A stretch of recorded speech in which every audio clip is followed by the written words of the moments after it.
Oi, gente, eu não sei o que aconteceu, travou tudo lá, mas eu tô voltando. O papo tava tão bom, vamos continuar o papo, né? Eu vou tentar fazer um vídeo só na hora que eu for editar pra colocar no YouTube. Eu não sou uma excepcionalidade nisso não, mas eu vou tentar. Vão entrando que a Ana vai voltar pra gente poder retomar o nosso papo que tava tão bacana. Vamos lá. A Ana chegou.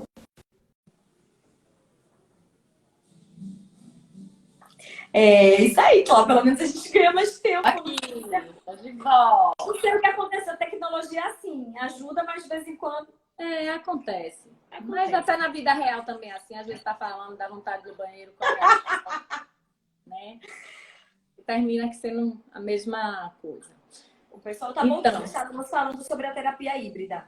isso. Então, vários estudos já mostram que há mais benefícios com terapias híbridas para crianças quanto menores forem. Né? O quão mais comorbidade tiverem. O Joia, quão muito menos legal. verbais foram. Muito legal. Então, os casos mais graves é híbrida. Você trabalha léxico, você trabalha fonologia e trabalha aprendizagem motora de fala junto. É mais Eu falo muito isso, que assim, Ana, por mais que a gente saiba que a apraxia é um transtorno motor, a longo prazo isso traz déficits de linguagem, principalmente quando eu penso na sintaxe. Como é que essa criança vai ampliar o número de palavras em frase? Como é que ela vai fazer flexão de verbo? Como é que ela vai aprender o brinco? A pior coisa do mundo é coisas de botar no pé no Brasil. Que a gente tem sapato, percata, sandália, sapatênis, tênis, chinelo. É tanto nome que a gente precisa decodificar. Como é que uma criança com apraxia grave vai conseguir evoluir com a exatamente. criação lexical? Eu já estou falando de 2 horas de linguagem, né? Isso, Então, a exato, associação é completamente direta a longo prazo. isso, Mas a minha exatamente. dúvida no E diagnóstico... existem vários estudos agora preocupados com a sintaxe. Uhum. Eu até escutei um podcast recentemente, eu estou moderna, falando sobre isso. Porque o que acontece? Se a dificuldade de uma criança com apraxia é planejar sequências de movimento, eu planejar sequências de movimento dos sons da fala para uma palavra isolada é uma coisa, para uma frase é outra. É outra coisa. E aí essa criança com apraxia, que já tinha um repertório, sei lá, de 90 palavras, que estavam ficando bem direitinho, quando começa a botar na sintaxe, a inteligibilidade vai lá para baixo. E aí a gente precisa avisar a família que vai acontecer isso, que não se assustem. Porque ele vai levar agora tempo para elaborar, né, planejar sequências mais longas. E aí entra justamente nas características clínicas, o que você está falando, né? O que é que acontece para planejar isso tudo, né? E aí a gente tem aquela tríade da ASHA, que aí até você perguntou, não tá valendo ainda? Tá super valendo. Aquele relatório, gente, da ASHA de 2007, algumas coisas, claro, melhoraram, mudaram, mas assim, não é nada que eu diga assim, se você leu aquilo lá, não vai dizer, não serve mais para nada. De forma alguma, só está sendo corroborado, Aprimorado, né? ou sendo especificado uma coisa ou outra. Então, qual é essa tríade da caracterização clínica? Ana, só um segundo. Enquanto você fala da tríade, eu queria que você acrescentasse uma informação a mais no final, que é falar pra gente um pouquinho sobre a idade de diagnóstico. Quando é que é possível? Quando é que a gente tem que esperar? E você complementa aí com a sua fala. Eu queria falar isso justamente depois da característica clínica. Pronto, então ótimo. Porque está atrelado. Ótimo, ok. Vamos lá então. O que é que acontece? Quando a gente vai pensar na idade, a gente primeiro tem que pensar quais são os critérios, quais são os marcadores diagnósticos. Aí você diz, mas dessa idade é possível? Então vamos voltar para a tríade. Vamos. Mas é possível também inverter, tudo é possível. Não, mas talvez fique mais fácil entender. Se você quiser. Talvez fique mais fácil entender isso aí. Pronto. Né? E aí o que é que acontece? Qual é a tríade da ASHA, né, de 2007? Primeiro, erros inconsistentes. O que é inconsistente? Né? Quem estudou há mais tempo viu como variável ou como assistemático. Então, inconsistente é porque é muito flutuante. Então, às vezes a pessoa fala pipoca, picoca, coca, oca, popa. A mesma palavra ela produz de várias formas. Né? Além disso, erros atípicos. Opa. O que é um erro atípico? Uma criança chamar vovó bobó é típico. Sim. Agora, uma criança chamar vovó, não é. Segura aí. Isso envolvendo tanto vogal como consoante. Então, a criança, em vez de falar, por exemplo, manga, fala mango. Certo? Piuí, tatatá, e a criança, té, té, té. Uhum. Certo? Inclusive em repetição de sílabas e palavras. A segunda característica clínica da tríade é dificuldade coarticulatória. Na construção entre vogais, entre sons e sílabas, entre vogal e consoante. E aí lembram do único não que existe? O único não é não separa. Não segmentar. Uhum. Por quê? Porque, de acordo com a caracterização clínica da apraxia, a dificuldade coarticulatória é um dos carros-chefes. Exatamente. No que você separa, você priva essa criança de exercitar o fenômeno coarticulatório. Uhum. E o que seria esse fenômeno coarticulatório? Vamos lá. Vamos fazer o sã de sapo. Aí eu peço para você dizer sim. Sim. Uhum. O sã começa como? Sim, agora você vai dizer suco. Uhum. Opa, o meu sã não começa rindo. O sã já começa com um biquinho, suco. Então, isso é um ajuste que nós fazemos automaticamente, porque nós já temos esses padrões coarticulatórios automáticos. Né? Eles já são corticalizados. Numa criança com apraxia de falar na infância, o que é que acontece? Essa corticulação é que precisa ser treinada. Aí é coreografia, tipo, é como é que eu, na parte que bato palma, eu dou uma voltinha e rebolo. Então, eu não vou só ensaiar bater palma, eu vou ter que ensaiar tudo junto. Então, o papel da gente é meio que Beyoncé nessa história. Como é que eu vou... Eu sou a Beyoncé, né? A coach de fala, a treinadora de fala de fulano.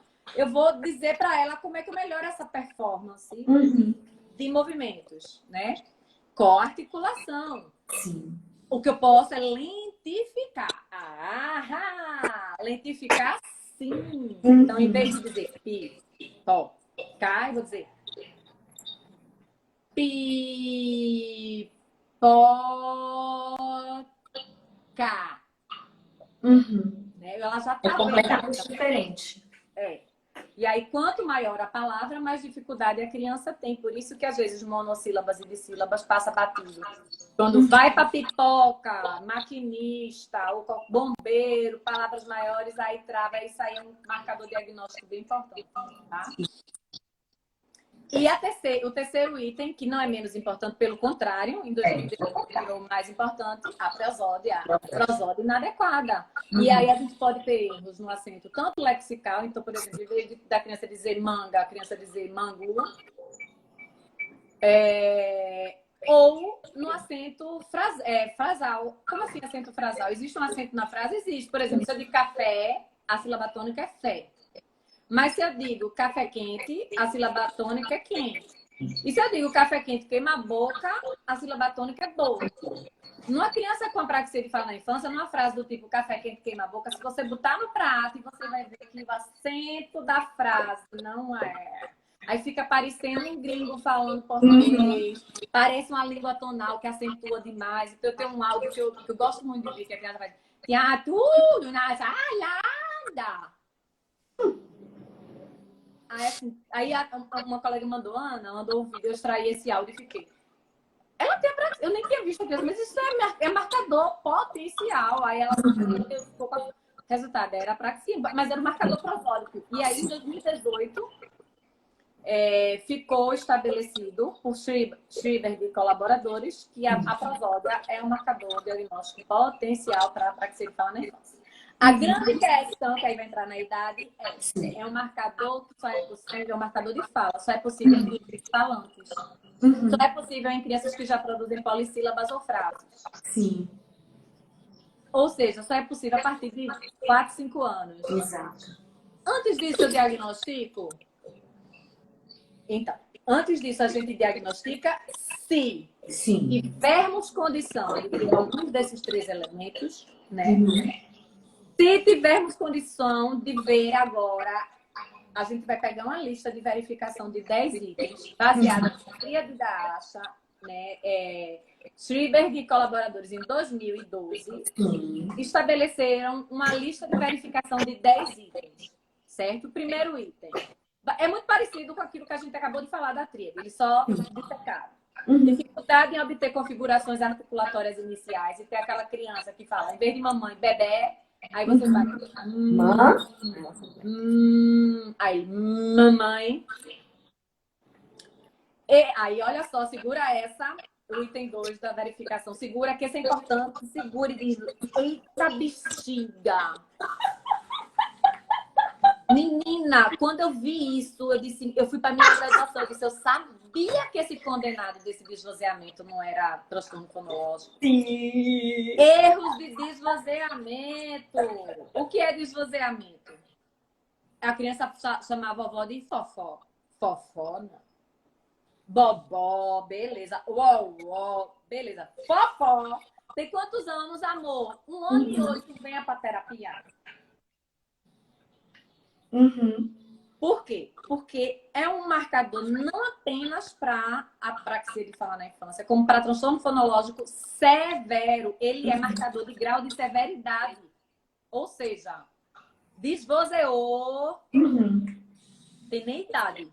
Eu enxergo muito esse desvozeamento de sonorização em crianças com transtorno de processamento auditivo central. Também considero um marcador importante para a pessoa estar em terapia há anos. Eu tenho um adolescente de 12 anos que aquela facinha de sonorizada que faz se torna bem infantilizada. Aí, gente, vamos fazer quando a gente viu era processamento auditivo. Era o único que estava lá. É importante, concordo. Agora, lógico, no caso de uma criança que além de desvozear, tem outras, mas uma criança que só desvozeia, é claro que vai fazer para processar. A grande questão quando a gente fala, e processamento auditivo? Tem tudo a ver com a apraxia? Tem, porque o sistema é o quê? Sensório e motor. Se eu não processo acusticamente aquela informação, os comandos motores, eles não estão bons. Aí é aquela coisa da obediência, né? Eu acho ótimo dar um exemplo com esse aí, bem fora da fonologia. Dizer assim, fulano é uma criança obediente, né? Quando você vê a criança é uma demônia, aí você diz, oxe, como é que ela é obediente? Aí você diz, a questão é que quem manda ela fazer assim, vá, não diga pra sua mãe não isso. Tá ensinando coisa errada pra criança, mas ela é obediente, né?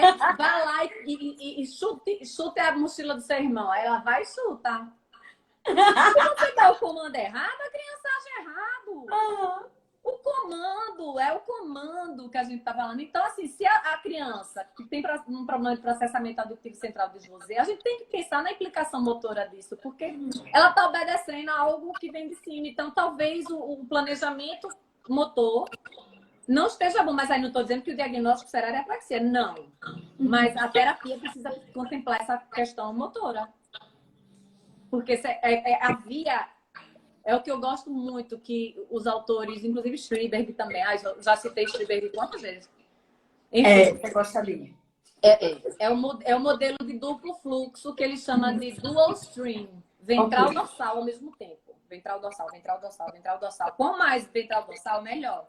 Então, mesmo não sendo uma apraxia de fala, ela vai se beneficiar de uma integração sensório-motora. Isso é bem interessante em termos de implicações terapêuticas, né?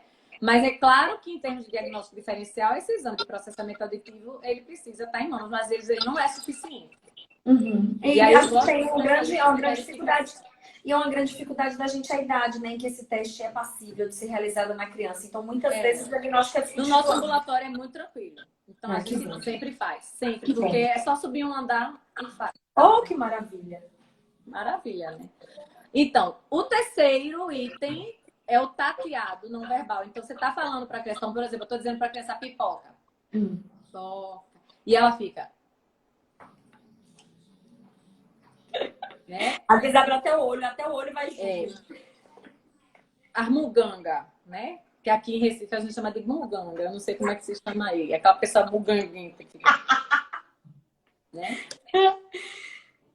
4, item 4. Esse também não é fraco, não, viu? Ele é forte. Omissão.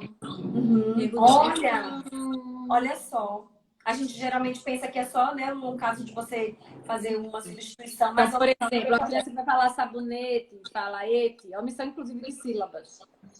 Uma criança que omite, por exemplo, leão, é um critério. Calma que vocês vão entender como é que esses critérios são articulados. Joia. Essa omissão, ela é mais comum no início da frase, da palavra.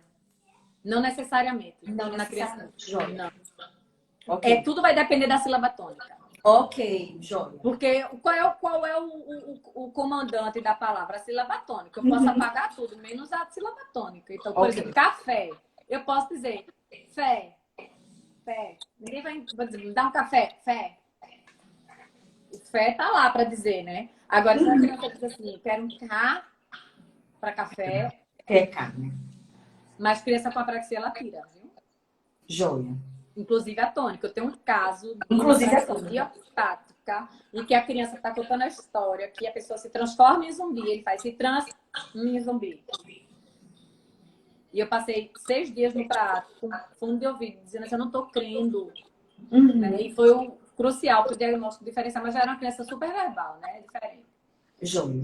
Então, omissões, ritmo lento seria o 5º item. Então, a criança que tem uma taxa mais lenta, né?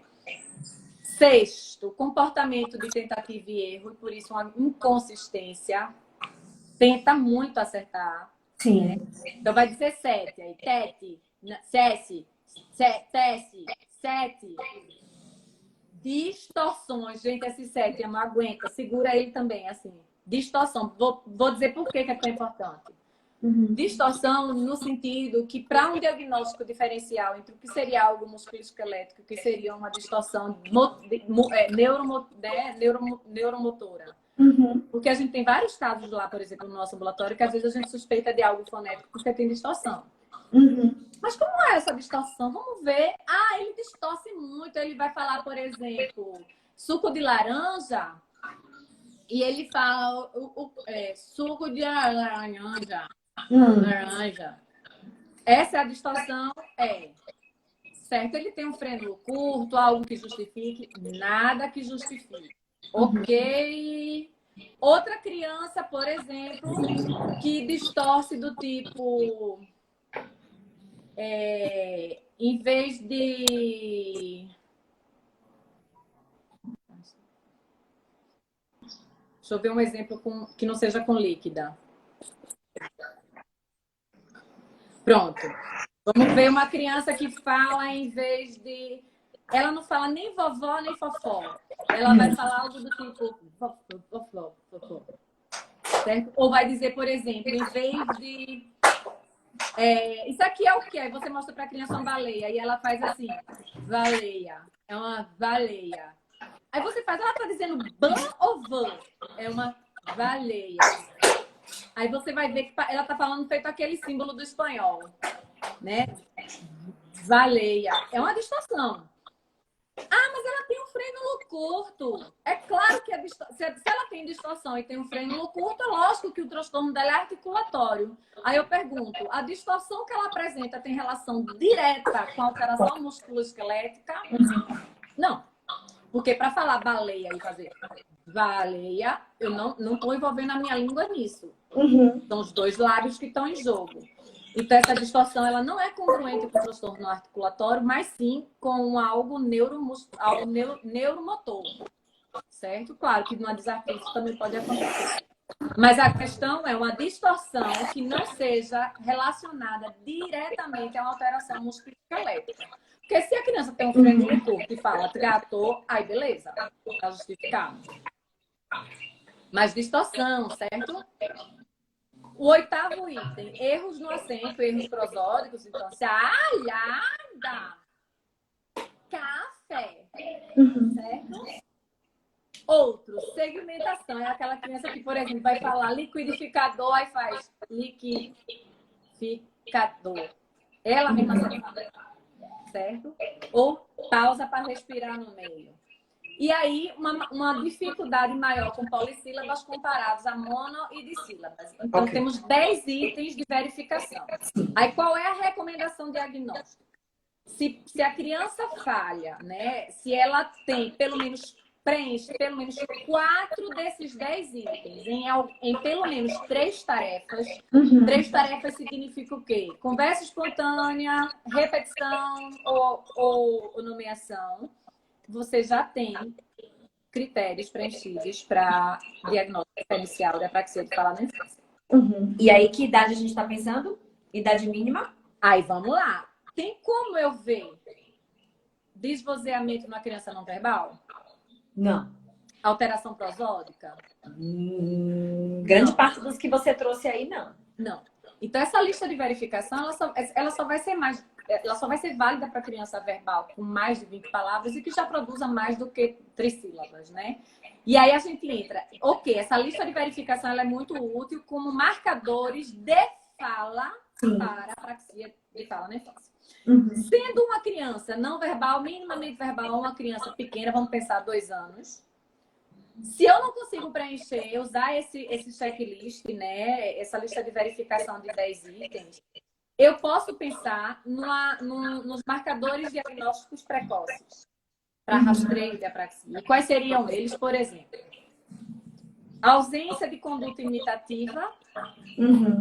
Né? Então, você diz, diga, mamãe, mamãe, a criança olha e se faz de louca, né? A criança com muito tateado, uma criança muito quieta, uma criança com ausência de balbucio, com balbucio pouco diferenciado, ou um balbucio que sofreu alguma interrupção. Uma criança com dificuldades em atenção compartilhada também. Certo? Uma criança que quando começa, se você falar, você pedir para ela repetir uma vogal, ela repete, mas se você pedir para algo com consoante, ela erra. Então, são marcadores que são mais flexíveis. Existe um checklist que não está traduzido em validade para o português brasileiro, mas que são iniciais também da ASA, né, que tem quais são, que perfil é esse bebê? Qual é o perfil desse bebê? E aí vejam como é sério, gente, indo para a prática. Uma criança com 2 anos, que tem uma dificuldade na conduta imitativa, que teve um balbucio pobre, que tem uma pouca exploração verbal, que tem automaticamente ela interage menos, porque ela tem consciência da sua dificuldade. Você pede para ela imitar, ela se faz de doida e se vira. Ela termina passando como uma criança com TEA. Foi uma das perguntas que fizeram aqui. Que bom que você já respondeu. A Cláudia está perguntando se os erros aparecem juntos ou separados. Acho que a gente pode pensar naquilo que você disse, que ele precisa acontecer pelo menos 4 em 3 em 3 atividades. Em 3 habilidades, situações comunicativas diferentes. Isso, exatamente. Perfeitamente. Deixa eu ver, peraí que tem mais pergunta, mas você já respondeu. Aí eu vou te passando e você inclui aí no seu planejamento. Não, o ideal é a demanda. Gente, então vocês estão perguntando de novo, vai ficar gravado sim no meu YouTube, Fono Juliana Rocha, tá? Essa omissão seria porque a criança típica procura preencher o fonema que ela não tem com outro fonema ou prolongamento? Foi uma pergunta da Elis Brandão. Oi, Elis. Eu sei quem é, foi minha aluna maravilhosa. Elis, essa omissão, na verdade, ela tem como característica, né? Ela existe com que essência? Simplificar, né? Reduzir. Então, por exemplo, essa omissão ela é mais comum em palavras ou que tem um som difícil, por exemplo, leão, éão, ou em palavras muito grandes em que a criança vai apagar sílaba ou vai apagar consoantes. Então, borboleta, a criança pode dizer oea. É a tentativa do cérebro de fazer um planejamento mais simples, né? Como que borboleta é muito grande, tem muita consoante, tem até líquido, eu vou dizer oeta. E aí tem uma pergunta da mamãe fonopede, que é a Laura Galindo, amor da minha vida, que ela pergunta assim, quando menor de 3 anos, ela coloca a criança como criança de risco para a AF em relatório? Quando menor... Então, você pode ou colocar uma criança com suspeita, uma criança de risco, ou uma criança que preenche critérios, né, para um comprometimento motor da fala. Você pode chamar de uma criança que tem uma alteração de fala com envolvimento motor, com características de envolvimento motor. Existem várias formas de você dizer isso. E é bacana, eu acho muito bacana quando a gente, por exemplo, traz a citação do lugar de onde você tirou, né? Porque você tem uma fonte, você está sendo técnico, você está buscando as evidências. Deixa eu só complementar. De 2018, se eu não me engano, sugere que nesses casos a gente coloque ou atraso motor, ou no transtorno de fala com envolvimento motor. O Josafá Leite Fono está perguntando, Ana, a AF é considerada como uma comorbidade ou é considerada um transtorno coexistente? Foi uma pergunta que já fizeram. É um transtorno. Veja só, a apraxia de fala na infância é um transtorno. Veja só, eu posso considerar o TEA uma comorbidade? Depende. Por exemplo, digamos que eu tenho uma criança que tem TEA e TDAH. São comórbidos. Que é super comum. Aí eu tenho uma criança que tem TEA e apraxia. São comórbidos, igual. Sim. Igualmente comórbidos. Então, ela pode ser idiopática ou ela pode acontecer em uma relação de comorbidade. O que significa comorbidade? É uma coexistência de uma pessoa comórbida, de um transtorno. A Paula falou assim, quando a gente dá um modelo verbal e a criança já corrige a fala, pode descartar a apraxia? Não.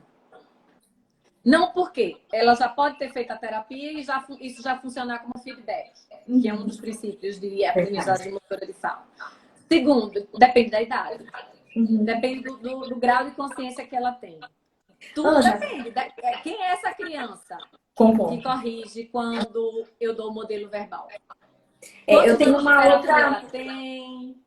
Há alguma relação, ou na literatura, com a sua prática clínica, que relacione o tempo para a criança aprender vamos pensar assim, que eu consiga instalar um fonema numa criança com apraxia. Esse tempo é muito diferente de uma criança com transtorno fonológico grave, que isso possa ajudar a gente enquanto diagnóstico. Não tem estudo sobre isso, porque é muito difícil separar subgrupos em que temos uma apraxia de fala idiopática, comórbida, né? Se tem a questão familiar, então depende muito. Depende do tipo de terapia que ela recebe, para saber que fonema ou não. Mas o que é meio que unânime é o desvozeamento. É um dos últimos a se resolver em qualquer transtorno de fala severo e é um indicador muito potencial para a apraxia de fala. Eu citei aquela lista de verificação de 2012, mas em 2018 saiu um artigo só sobre isso também. Então, assim, todo mundo está caindo em cima do desvozeamento. Uma pergunta bacana aqui da Laura, ela queria que você falasse um pouco sobre feedback auditivo para crianças com AF. E deixa eu emendar logo com a pergunta da Tatá Soriano. Crianças com TEA não verbal, posso dizer que ele tem apraxia? Pode. E sobre o... Eu fico até mais confortável em falar nisso, em apraxia, nesse caso. Foi como eu falei no início, exatamente. Né? Quando tem uma comorbidade é muito mais fácil a gente definir. Muito mais fácil, né? Porque aí lógico que vai ser muito difícil você pegar aquela lista de verificação, né? E aplicar. Mas, por exemplo, já teve um caso de um paciente adolescente sendo atendido há anos na clínica, com deficiência intelectual. Não tinha TEA, certo? E estava transtorno fonético, fonológico, e há muito tempo na clínica. E aí foram me mostrar o vídeo dele. Antes do vídeo tocar, a característica facial de quem tomou Gardenal a vida toda, o perfil de uma pessoa que convulsiona, né? Sim. E aí eu disse, oxe, ele tem deficiência intelectual? Tem. Então a chance, quando é deficiência intelectual, a chance é maior ainda, gente. Certo? De ter apraxia. Sim. E aí, quando botou o vídeo, em menos de 2 minutos de vídeo, a gente preencheu os 10 itens. Nossa! Aí é o que tá. A gente, às vezes, no diagnóstico diferencial, não é nem o instrumento, gente, que a gente usa.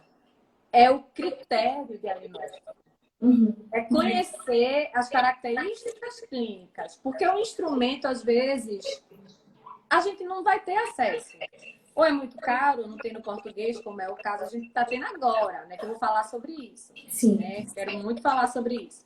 E aí, tudo isso que vocês estão perguntando em relação à idade, em relação a ser não verbal, em relação a ter TEA ou outro transtorno do neurodesenvolvimento, tudo isso é o que a gente chama de desafios no diagnóstico. Exato. É verdade. E aí, a gente... Qual é o maior desafio diagnóstico? Eu não diria nem que é a idade. Sabe o que é? É a sobreposição diagnóstica. Que é o que eles chamam de overlap, que é a comorbidade. Sim. Por exemplo, eu posso ter uma criança que tem apraxia de fala na infância, além disso, um transtorno de linguagem? Posso. Sim. Né? E aí você faz... Então tá. Quer dizer que eu tenho que pensar a apraxia de fala na infância como eu penso qualquer outro transtorno do neurodesenvolvimento. Eu posso ter uma criança que tem transtorno de aprendizagem e de linguagem?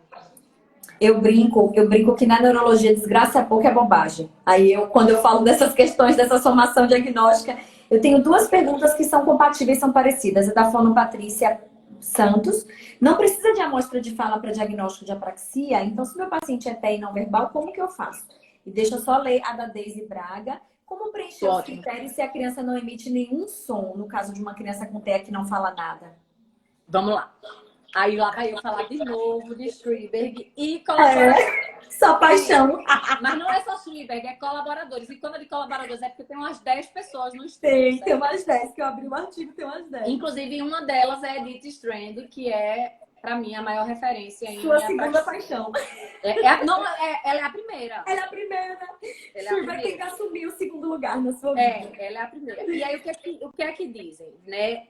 Na ausência de marcadores de fala, nós temos um modelo chamado integrativo. O que é um modelo integrativo na avaliação da criança para diagnóstico diferencial de apraxia? Eu vou observar 3 planos, 3 dimensões. A primeira delas, que é a mais forte de todas, história. Antecedentes familiares. Tá?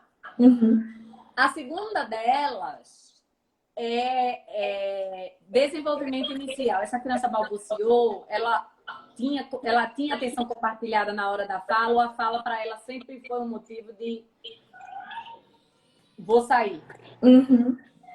E o terceiro, marcador comportamental. Por quê? Porque se essa criança apresenta qualquer transtorno do neurodesenvolvimento, é papo.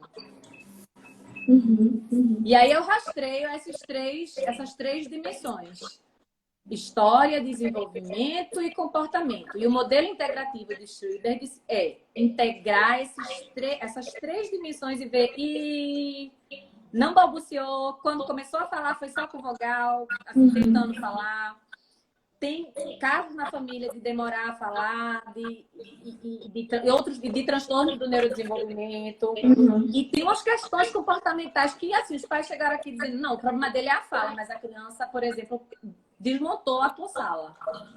Aí você diz, opa, preenche. Aí você diz, a chance dessa criança ter um transtorno de neurodesenvolvimento, ela tem alteração de comportamento, é maior do que 70%. Ponto.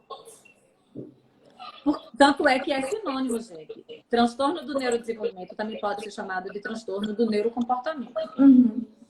Então, o comportamento é o carro-chefe.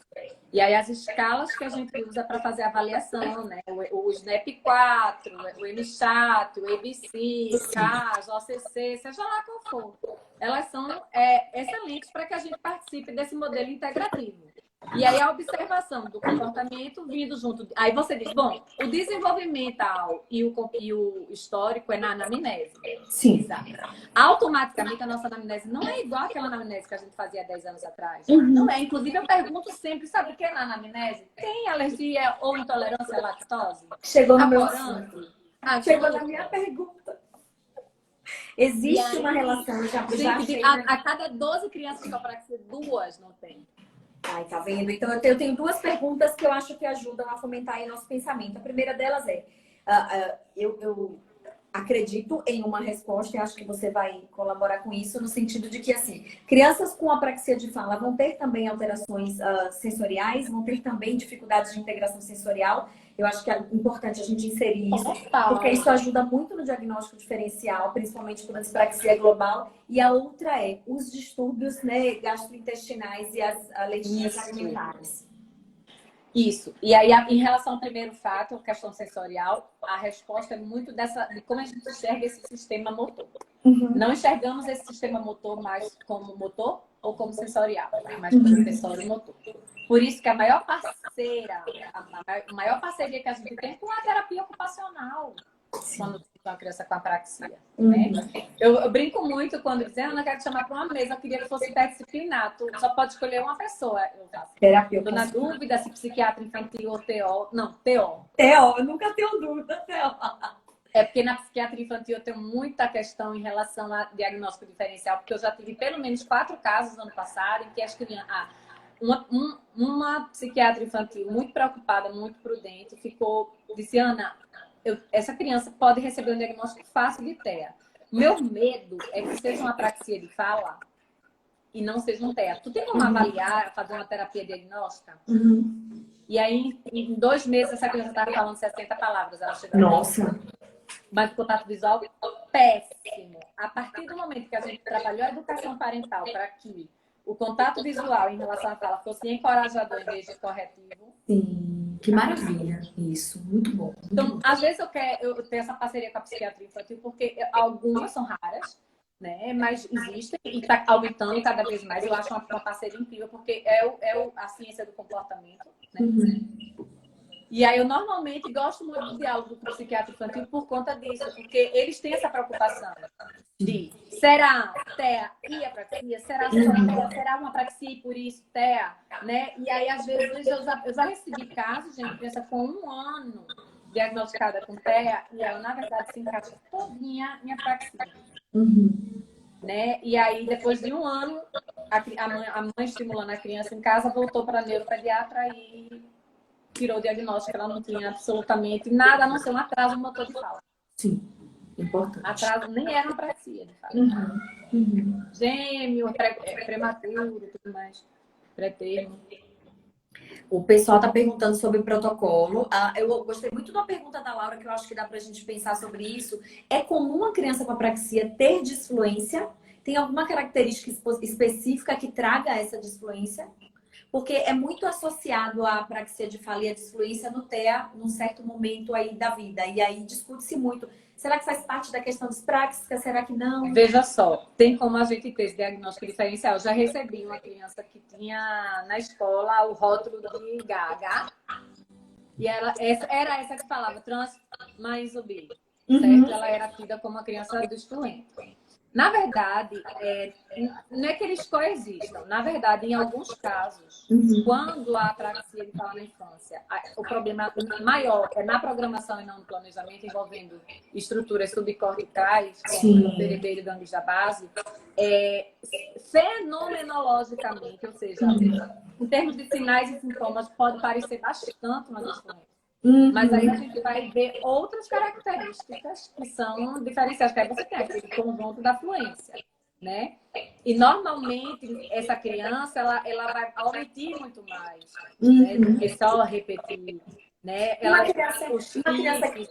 E uma criança que faz muita autocorreção, ela também fica disfluente, né? Se ela tá tentando fazer o K e aí vem o cabelo, vem um bar, até sair o K para ela tentar fazer o cabelo. Algumas técnicas, né, de terapia para fluência, elas são úteis, inclusive, para a criança com ataque. Massa, joia. E aí eu gosto muito de enxergar a fala como uma dimensão, que aí passa fluência, passa pela fonologia, passa pela linguagem, é uma dimensão.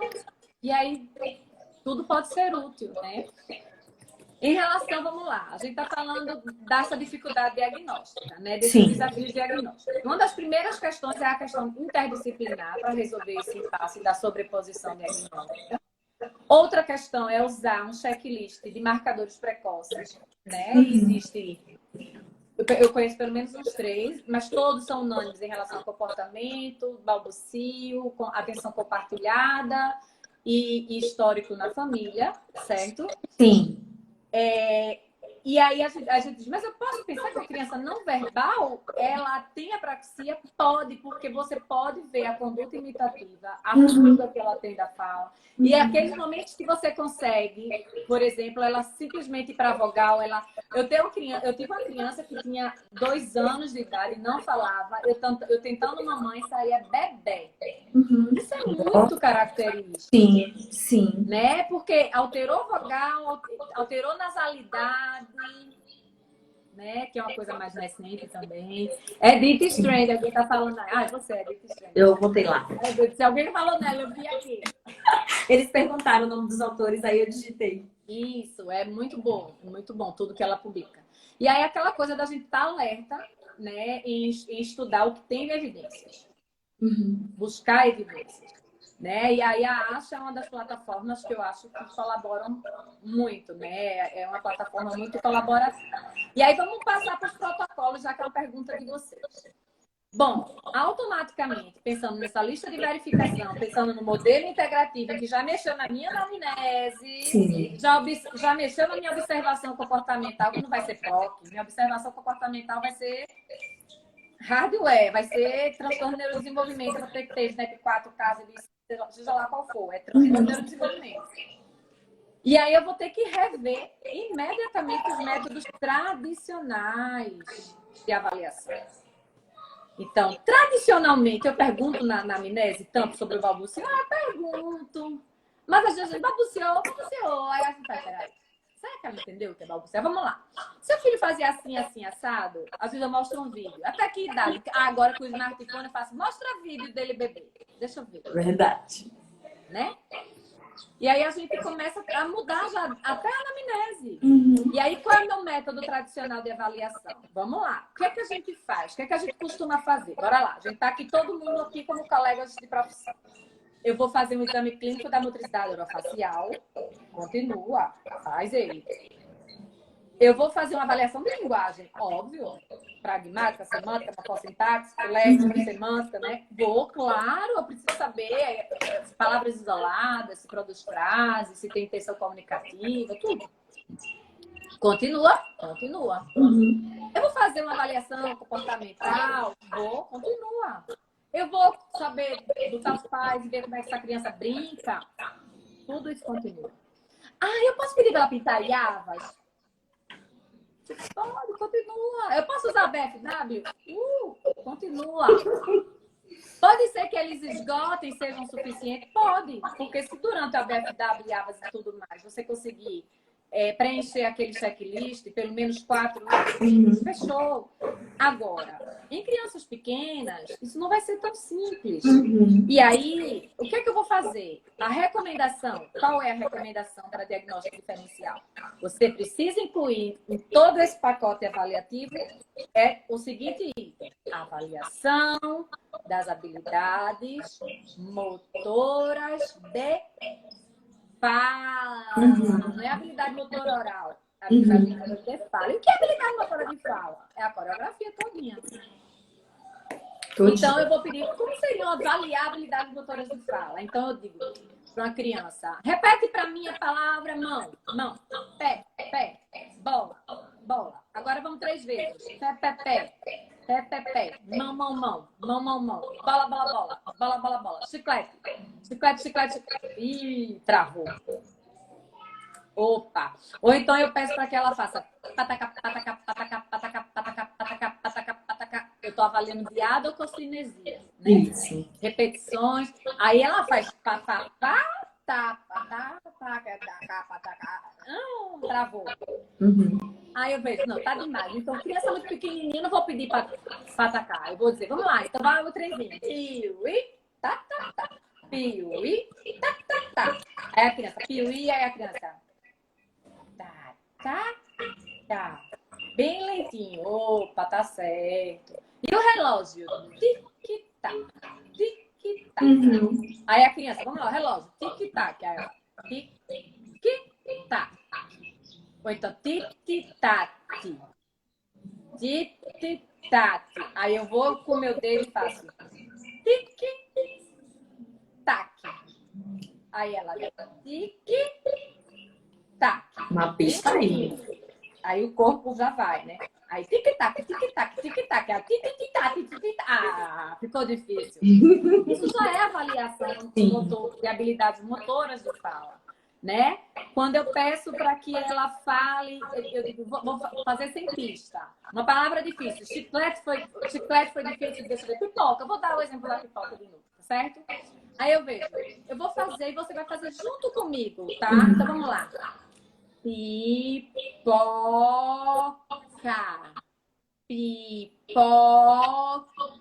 Aí quando ela faz junto comigo, certo. Aí eu faço isso, como é o nome? Ela, pipoca. Aí, peraí. Volta. A gente vai fazer o seguinte, ó. Tem 2 igual e uma diferente, ó. Pipoca.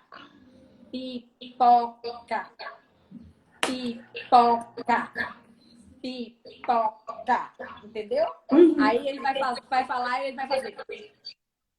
Ele mesmo vai usar, por exemplo. Beleza. Aí vamos de novo. Agora pipoca. Você, pipoca. Aí agora vamos chegar no final da terapia. Pipoca? Aí você fez pipoca, você vai confirmar como?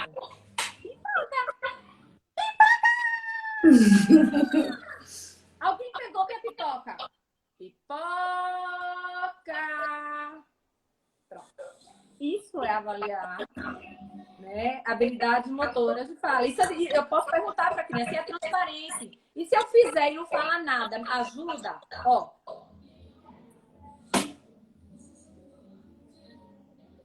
Ajuda, aí eu digo, então a pista acústica junto visual é que é importante. Na verdade, você está trazendo uma coisa... avaliação dinâmica das habilidades motoras. Você está trazendo uma coisa maravilhosa, porque assim, há muito a necessidade, eu recebo muito, eu falo que eu sou a louca do protocolo, eu amo trabalhar protocolo de linguagem. Ai, minha irmã gêmea está me assistindo, lá de Portugal. Ai, gente, que coisa forte. Meu amor! E Vicente dizendo que eu sou a mãe dele. Ai, que delícia! Beijo, Vicente! Que te ama! Beijo, meu amor! O meu sobrinhozinho tá lá em Barcelona também, sofro demais daqui. Ai, que amor! Mas só contando, a gente tá no finalzinho, é só pra dizer assim, que você tá me trazendo coisas maravilhosas no sentido de que assim, eu vejo muito assim, que protocolo eu uso pra isso? Que protocolo eu uso? E o protocolo ele é a última parte do processo avaliativo. A avaliação clínica, o olhar clínico. Eu tenho uma frase que eu gosto muito que é assim, se eu não sei o que eu procuro, eu não vou ver quando eu encontrar. Né? Então, às vezes, está ali na sua frente, é fácil, com uma atividade simples, com o carrinho na mão, você está procurando um protocolo que te diga uma coisa que está na sua frente. Então, essas ideias que você traz são ideias que eu queria que vocês levassem para a vida de vocês. Não, eu quero falar bastante sobre essa questão de ser dinâmica. Quando eu falei a avaliação das habilidades motoras de fala, eu ia acrescentar isso. Na verdade, não é só uma avaliação das habilidades motoras de fala, ela tem que ser dinâmica. O que quer dizer dinâmica? Não me importa o score, acerto, erro. Não é isso. É o que é que eu faço, que tipo de pista eu ofereço que faz com que melhore a produção. Muito bom, muito bom. E aí, o que importa para mim, a minha avaliação? Se eu faço avaliação, eu digo, não, é apraxia, beleza. Aí eu pergunto, mas qual é a pista robusta? Não sei. Então, peraí, não avaliou, volta. Porque o pessoal a avaliação da apraxia, ela tem que ser dinâmica. Ela tem que trazer já plano terapêutico. O pessoal está pedindo para você falar um pouquinho sobre modelos de terapia. Calma, vamos falar. Calma.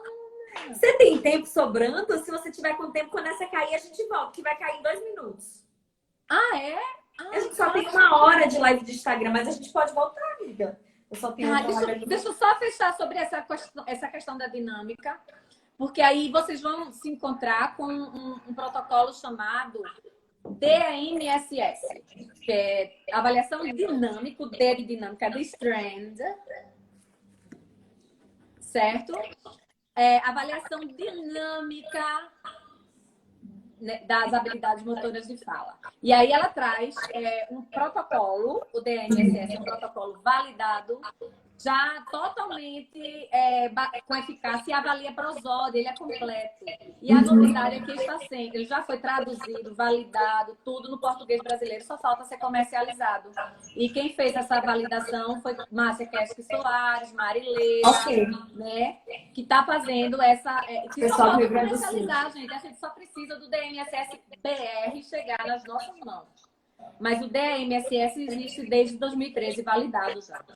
Que é de Strand, originalmente. E é um protocolo muito flexível para você mesma colocar as palavras funcionais da criança. Não vem com palavras prontas. Vem com um critério de balanceamento de palavras. Muito bom, muito bom. Aí lembra aquela pergunta que eu mesma me fiz? E que palavras-alvo? O próprio instrumento DMSS de avaliação já traz essa resposta. Muito bacana, muito bacana. Entende? E aí, a terapia, ela vai ser... Na verdade, a avaliação, ela não vai só te dar esse diagnóstico diferencial, ela vai te dar as tuas impressões clínicas terapêuticas. Você vai sair da avaliação dizendo assim, essa criança se beneficiaria tanto de um rosto disponível para ela o tempo todo, falando devagar. Não estou dizendo que fale. Você quer... O tempo todo não é isso. Mas ela vai se beneficiar de um momento, o pai, a mãe, a professora, eu, seja lá quem for chegar para ela. Água. É isso, né? Ai, vamos tentar. Água. Tá difícil? Então só abre a boca. Só abre que tá valendo. Beleza. Uhul! E esse uhul que eu digo é feedback. É um princípio de aprendizagem motora de fala. Você quer aprender a rebolar e no primeiro rebolado o teu professor não faz o ru, fica muito mal. É verdade. Mas se alguém chega para você e você faz, não, você nasceu para isso, você vai toda motivada, né? Você pode não ter feito nada, mas você se sente a própria Rihanna, a própria Beyoncé e diz, eu vou com tudo. É motivação, né? Sem motivação a gente não faz nada, gente. E aí é um princípio de aprendizagem motora que todos os programas, Prompt, DTTC, RST, seja qual for o programa centrado na fala, ele vai usar o princípio de aprendizagem motora. E um dos princípios é prática, treino repetitivo, planejado. O segundo princípio é feedback. Tanto feedback de performance como de resultado. Então, arrasou ou dizer, se você consegue mais, você já fez melhor. Vai melhor, né? Então, você vai aprender francês e quer aprender a falar I do francês. Aí você, como é que eu falo I? Só repetindo é difícil. Então, vamos lá. Você faz uma boca de U e diz I. I. Arrasou! Vamos de novo. U. E a boca de U e fala I. I. Agora vamos dizer sim. Ui, ui, ui. Você quer mais queijo? Ui, monsieur. Ui, ui. E pronto, já foi. Isso é aprendizagem motora, né? De fala. E não somente treinar os sons ao lado. Você tem que botar no contexto dele. Exato. E aí os programas de terapia de fala, perguntaram aí, multigesto, blá, blá, blá, não está na lista da classificação internacional de funcionalidade que eu estava citando. Ok, porque só estão os internacionais aí, os brasileiros não estão. Mas aí a minha pergunta sempre vai ser, atende aos princípios de aprendizagem motora de fala? Se a sua resposta for sim, você já respondeu, certo? Primeira coisa, atende aos princípios de aprendizagem motora de fala, sim. Atende às demandas da idade, da família e do que você acha que essa criança precisa. Essa criança está pronta para esse programa? Sim. O que mais precisa? Nada, né? Agora, aí você vai fazer pensamento clínico, né? Aí entra o raciocínio clínico de assim, não é um programa específico. E saiba que a sua terapia, ela não vai ser só terapia, ela é dinâmica. Exatamente. E aí, olha só, lembra do DNSS? O D é de dinâmico. A terapia da mesma autora, de Edith Strand, é DTTC. E o D, adivinha, de dinâmica. A avaliação é dinâmica, a terapia é dinâmica. Então, tem horas que eu mesma não sei se eu estou fazendo terapia ou avaliação. E teve casos, gente, de fazer avaliação 2 vezes e a criança teve alta, ou seja, foi uma terapia. É verdade. A sua irmã tá super tietando você aqui, super tietando. Maravilhosa demais, que orgulho dessa mulher! Ainda me agradeceu, você tá me agradecendo. E ela tava com o cabelo da cor do seu. Oi? Ela tava com o cabelo da cor do seu. Ai, sério? Ai, que bacana! É. E aí, tem como a gente voltar para falar um pouquinho de terapia? Tem, mas a gente ainda tem tempo. Eu tinha feito o cálculo errado, eu achei. Mas se cair, a gente volta. Mas eu aviso com antecedência. Pode ir falando, meu amor. Beleza. E aí, vamos lá. A avaliação dinâmica, a contribuição, não é apenas diagnóstico diferencial. Tá, gente? Claro que sim. Mas é pensar nas implicações terapêuticas. Então, essa criança vai se beneficiar muito. Então, é aquela coisa. Eu não vou fazer terapia com essa criança no birô. Não, birô não é a palavra universal. Eu não vou fazer numa mesa. Eu não vou fazer numa cadeira de rodízio e a criança sentada na cadeira na minha frente. Não vou. Eu vou simplesmente sentar no chão, de frente para ela, meu rosto simétrico, meu nariz mais ou menos na altura do nariz dela. Sabe por quê? Porque eu estou trabalhando com o cérebro. E cérebro depende, sabe de quê? Neurônio espelho. Espelhamento. Eu vou ser o espelho dessa criança. Perguntaram alguma coisa aí sobre o espelho. E aí...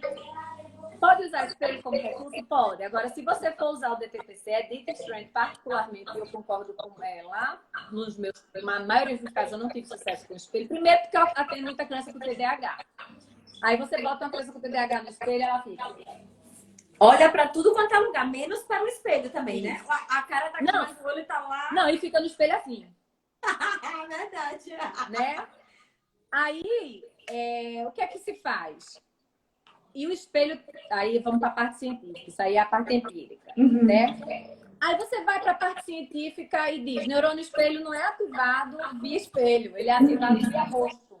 É rosto com rosto. E aí, outro negativo para o espelho é, quando a criança vai lá falar, por exemplo, a palavra picoca, o feedback que ele está tendo visual é o feedback que não é o formato, não é o modelo. Então, não que eu seja perfeita, mas eu, pelo menos, eu vou produzir o feedback visual que ele vai ter, é o feedback alvo ideal. Não que a minha boca seja a melhor, Sim. Né? Mas é o feedback que ele vai ter correto. Senão ele tem o feedback errado. Então, aí é você chovendo molhado. Então, eu não uso particularmente espelho. O DTDC... Bota um belo batom. Eu falo, bota um belo batom colorido. Batom. É maravilhoso. Isso, batom super a criança. Isso, exatamente, batom, claro. O que atrair? Às vezes é uma criança com TEA, que tá lá com o carrinho, rodando a roda do carrinho, não tá olhando, aí você pega o carrinho e faz... Exatamente. Ó, o que direcionar o olhar e a atenção, né? Então você vai... Aí aquele segundo, né? É aquele segundo. Ou então eu gosto muito de fazer o seguinte, pega um barbante, dá um pedaço do barbante, segura, não pode soltar. E fico do outro lado, mas bem pertinho, certo? Assim, uns 4 palmos. E aí eu vou... O barbante é o seguinte, tudo que eu fizer aqui vai chegar aí. Vamos lá. Aí, por exemplo... Aí a pessoa vai e faz igual. Aí, por exemplo, eu vou fazer uma careta e você vai fazer do lado de lá. Aí, vamos lá. Agora... Vovó. Aí, ó. Vovó. Chegou aí a tremidinha. O motor ligou. Chegou aí. Vai no fio. Aí a criança, vovó. Ou então você pede para a criança segurar. Eu já fiz isso, tá, gente? Gente, isso não é... Gente, não tem artigo, pelo amor. Mas eu já cheguei a fazer o quê? A pedir para a criança segurar um ovo cru. Pra quê, gente? O ovo cru, gente? Porque essa criança não parava quieta. Ah, tá. Porque eu falo, se cai e mela meu consultório todo, eu dou infarto. E você não avisa para ela levar roupa extra, não. Entendeu? Ai, muito bom. Aí você segura um ovo e diz, olha, esse ovo é mágico. A gente segura esse ovo com muito cuidado. E aí, quando você olhar para mim, o ovo vai lhe dar toda a energia, toda a força para que você consiga... Adoro. E aí a criança fica lá. Às vezes, cansou, bota o ovo aqui, a gente bota no ninho. Faz um ninhozinho assim, mais ou menos assim, ó. Ainda bota o ovo. Bota aqui. Bota o ovo aqui. Mas segura o ovo. Vai. Por que segura o ovo? O que é que eu tô fazendo com isso? Por trás de uma coisa que parece loucura, é neurociência, gente. Eu tô apelando o seguinte. Córtex pré-frontal tem, mas tá faltando. Mas tem gânglios da base. Aí, quando eu mando ela segurar o ovo, eu tenho que escrever no gânglio da base. Por favor, ajuda. Dá uma forcinha. Quando ela segura o ovo, ela convoca as áreas corticais. Aí a atenção compartilhada melhora, ela se autorregula, a postura, ela consegue reter a informação, tudo dentro da base. Eu melhoro programação, melhoro planejamento. Então, assim, e assim vai. E não derrubou ovo, não, gente. Ficou tudo limpo. Tranquilo. Que maravilha, que ótimo. Tranquilo. Aí depois você pode ir dificultando. Você vai falar enquanto anda, né, com esse ovo. E ela acredita que o ovo realmente faz a mágica. É mágico, é mágico. Às vezes eu até pinto. A gente pinta o ovo como quiser, faz, né? É o ovo da fala. Não é um método validado, não. Mas já aconteceu. Eu faço isso mais para criança com TDAH, tá, gente? Ou com TEA, com TDAH, que não para quieta. Porque aí vai acontecer de se melar. Tudo bem. Pois é, né? O infarto do ovo caindo no consultório. Ana, eu podia passar a tarde com você. Nós temos 55 minutos. Foi maravilhosa a nossa conversa. Muito obrigada por ter aceito. Você como é que você nunca tinha feito uma live, mulher? Você nasceu para isso. Minha gente, olha, eu nunca pensei que eu fosse fazer uma live na vida. Nem podcast. Eu adoro podcast, por exemplo. E você fez antes de Chomsky. Aí, assim, quando eu vi Chomsky fazendo, eu fiz gato, valeu pelo encorajamento.